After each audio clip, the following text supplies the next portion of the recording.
आज हम आपको एक ऐसे गांव का किस्सा बताने जा रहे हैं जहां के लोगों के पास 2 देशों की नागरिकता है, जहां के लोग बिना वीजा पासपोर्ट के दूसरे देश में चले जाते हैं। लोंगवा गांव में रहने वाले कोयाक आदिवासी कहलाते हैं जो बेहद खतरनाक होते हैं।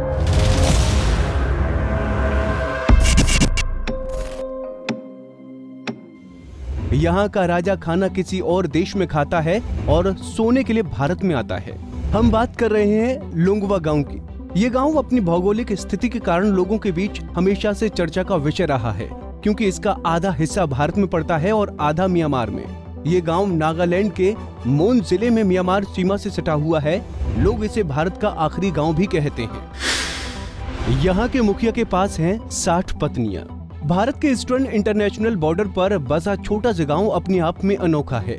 लोंगवा गांव के प्रमुख को अंग भी कहा जाता है और अंग कई गांव का प्रमुख होता है। यहाँ के राजा को 1 से अधिक पत्नियां रखने की अनुमति होती है।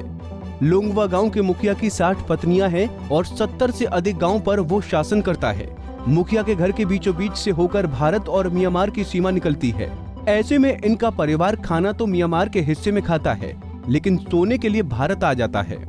लोंगवा गांव में रहने वाले कोयाक आदिवासी कहलाते हैं जो बेहद खतरनाक होते हैं। ये गांव जितना खूबसूरत है उतनी ही अनोखी यहाँ की कहानी भी है। इस गांव की एक और खास बात ये है कि सदियों से यहाँ रहने वाले लोगों के बीच दुश्मन का सिर काटने की परंपरा चल रही थी, जिस पर 1940 में प्रतिबंध लगाया गया। अपने कबीले की सत्ता और जमीन पर कब्जे के लिए वो अक्सर पड़ोस के गाँव से लड़ाई किया करते थे।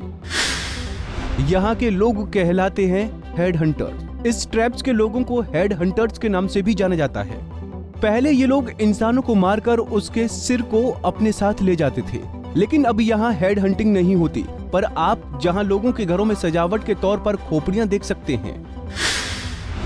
यहाँ के लोगों के पास है दोहरी नागरिकता। 1970 और 71 में लोंगवाल गांव के बीच से बॉर्डर गुजरा था। भारत म्यांमार सीमा पर होने के कारण यहाँ के लोगों को दोनों ही देशों की नागरिकता मिली हुई है। इन्हें म्यांमार जाने के लिए ना ही वीजा और ना ही भारतीय पासपोर्ट की जरूरत है। बॉर्डर के पिलर पर एक तरफ म्यांमार की भाषा और दूसरी तरफ हिंदी में संदेश लिखा होता है।